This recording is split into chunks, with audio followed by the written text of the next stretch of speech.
જો તમને આ રેસીપી પસંદ આવે તો લાઈક કરજો, શેર કરજો અને સબસ્ક્રાઈબ કરજો.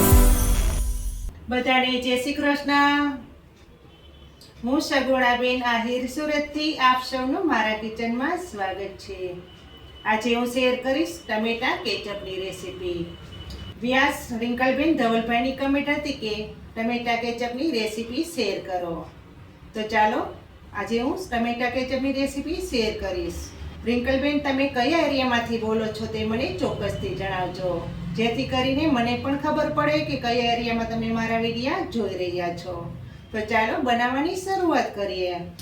તમને જો મારી રેસીપી સારી લાગે તો મારી ચેનલને લાઈક, શેર અને સબસ્ક્રાઈબ ચોક્કસથી કરી દેજો અને વધારેમાં વધારે તો તમારા મિત્રોને શેર કરજો. તો ચાલો બનાવવાની શરૂઆત કરીએ. આપણે બિલકુલ દુકાને મળે સોસ તેવો જ સોસ તૈયાર કરવાનો છે. તો તેના માટે મેં અહીં 1.5 કિલો ટમેટાં લીધેલા છે. એકદમ લાલ અને એકદમ ફ્રેશ ટમેટાં. તેને મેં ધોઈ લીધેલા છે અને સાફ પણ કરી લીધેલા છે.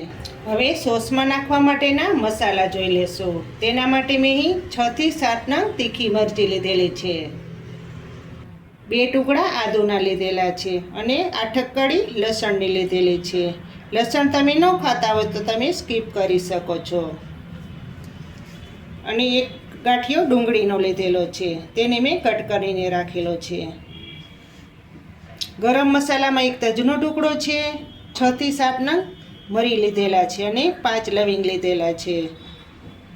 કાશ્મીરી લાલ મરચાંનો પાવડર લીધેલો છે 2 ચમચી.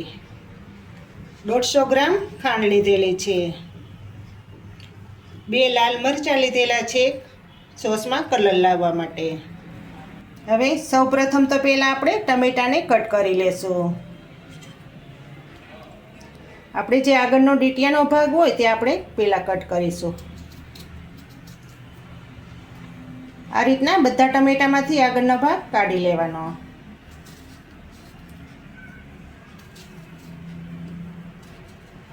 આ રીતના નાના નાના ટુકડા કરી લેશું.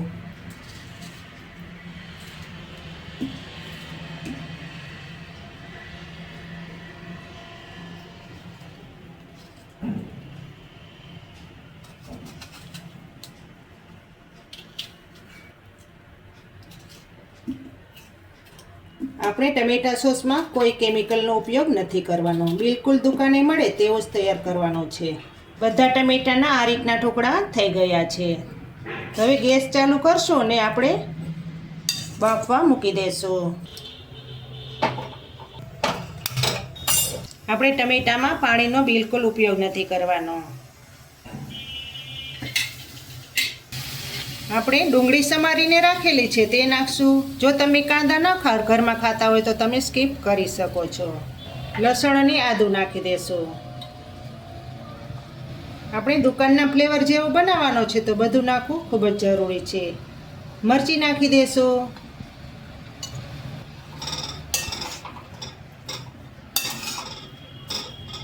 આપણે બધું ધીમા ગેસ ઉપર જ પાકવા દેવાનું છે.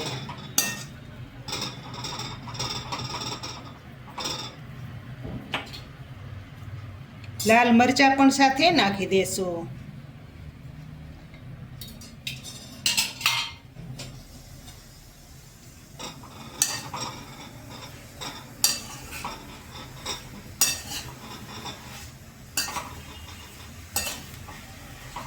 બધા મસાલા સરસ રીતે પાકી જાય ત્યાં સુધી આપણે પાકવા દેવાનું.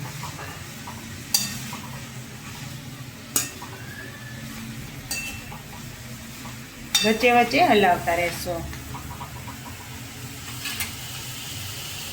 તેમાં હવે ગરમ મસાલા નાખી દેશું. તેમાં તજ નાખી દેશું, લવિંગ અને મરી નાખશું.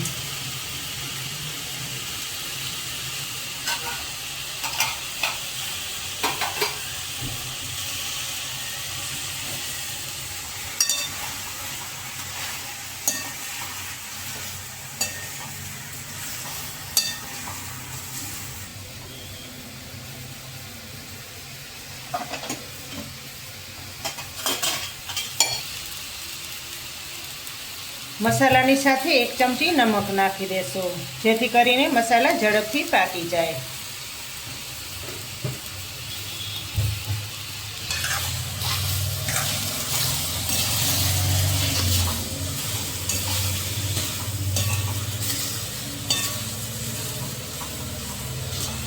સોસ તમે દુકાને લેવા જાઓ તો ખૂબ જ મોંઘો મળતો હોય છે. ઉપરથી થાળી ઢાંકી દેશું જેથી કરીને વરાળમાં સરસ મસાલા પાકી જાય. મસાલાને જોઈ લેશું.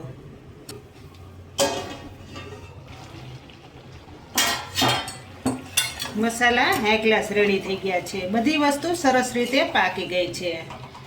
કમસે કમ 10 મિનિટ સુધી મસાલા પાક્યા છે.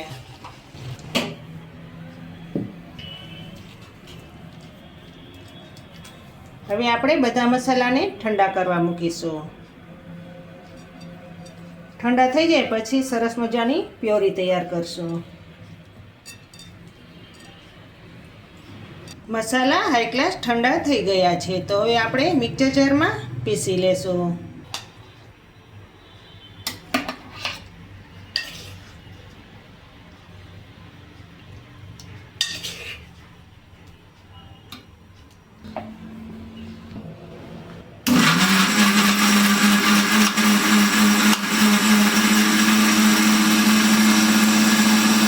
હવે જોઈ લેશું કેટલો સરસ કલર આવ્યો છે.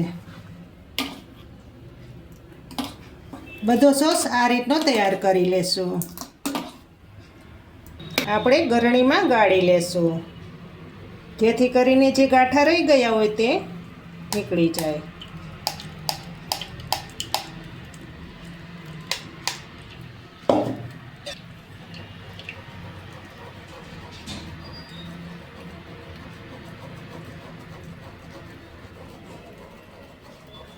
સોસમાં પાણીનો ભાગ બિલકુલ ન રહેવો જોઈએ. જો પાણી રહી જાય તો આખું વરસ સારો સોસ ન રહે.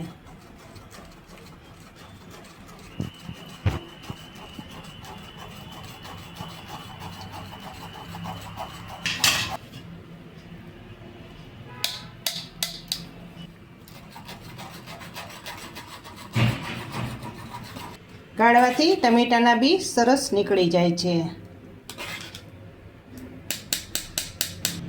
સોસ હાઈ ક્લાસ ગળાઈ ગયો છે તો એક સોસને ગરમ કરવા મૂકી દેશું. ગેસ ધીમો રાખવાનો. ધીમા ગેસ ઉપર સોસને ઉકળવા દેવાનો જેથી કરીને તળિયે દાજી ન જાય.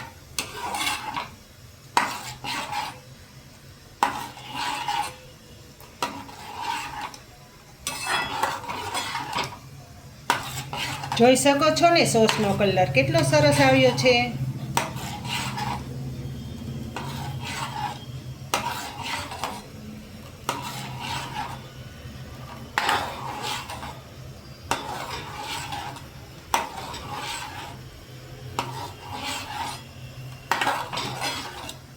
અત્યારે શિયાળાની સિઝન ચાલી રહી છે તો ટમેટા પણ માર્કેટમાં સરસ મળી જાય છે.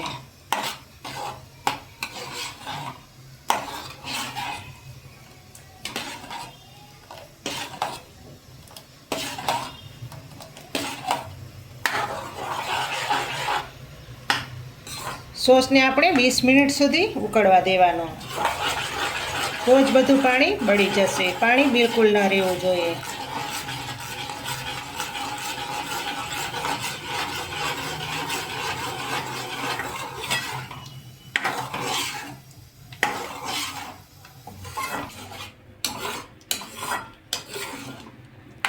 જેમ સોસ ઉકળશે તેમ એનો ઓરિજિનલ કલર આવી જશે. ખબર પણ નહીં પડે કે આપણે આ ઘરનો બનાવેલો છે કે દુકાને જ લઈ આવ્યા છીએ. સોસમાં લાલ મરચાંનો પાવડર નાખશું, કાશ્મીરી લાલ મરચાંનો.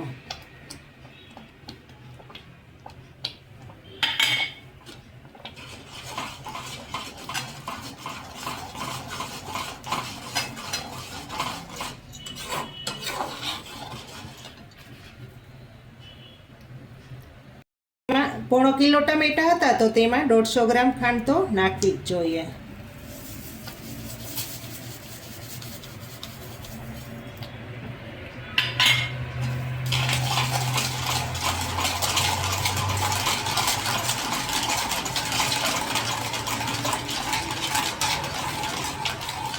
ચમચા વડે સતત હલાવી રાખવાનું, નહીંતર તળિયે બેસી જાય.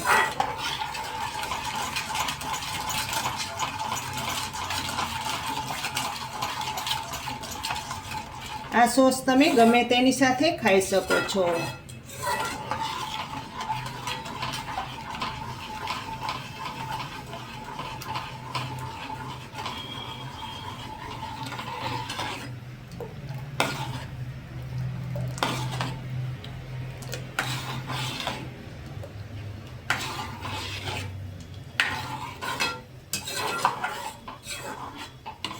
જેમ સોસ પાકશે તેમ ઘાટો થવા લાગશે.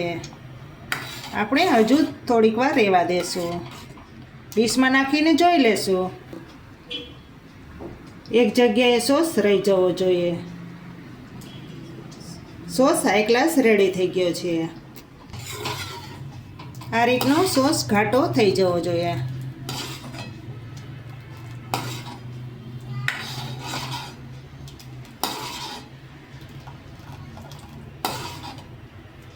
હવે ગેસ બંધ કરી દેશું અને નીચે ઉતારી લેશું ને ઠંડો થવા મૂકી દેશું. જેમ ઠંડો થશે તેમ જ સોસ ઘાટો થઈ જશે.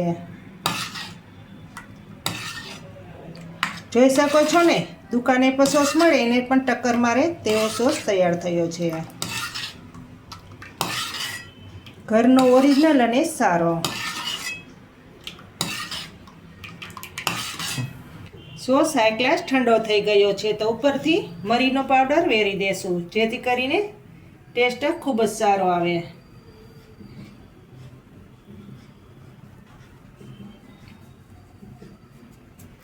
હવે સોસની આ કાચની બોટલમાં ભરી લેશું.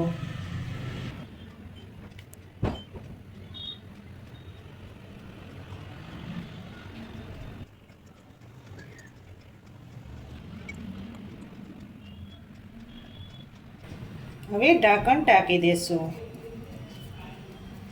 તો તૈયાર થઈ ગયો છે ટમેટા કેચઅપ. પોણો કિલો ટમેટા હતા તેમાંથી 500 ગ્રામ સોસ તૈયાર થઈ ગયો છે. એકદમ ચોખ્ખો અને ઓરિજિનલ. તમને જો આ ટમેટા કેચઅપની રેસીપી સારી લાગે તો મારી ચેનલને લાઈક કરજો, શેર કરજો ને ભૂલ્યા વગર સબસ્ક્રાઈબ કરજો. કમેન્ટ કરીને કહેજો કે તમને આ ટમેટા કેચઅપની રેસીપી કેવી લાગી અને તમે ચોક્કસથી આ રીતે સોસ બનાવજો. ખૂબ જ બધાને ખાવાની મજા આવશે. ફરી મળીશું એક નવી રેસીપી સાથે. ત્યાં સુધી જય શ્રી કૃષ્ણ, જય માતાજી.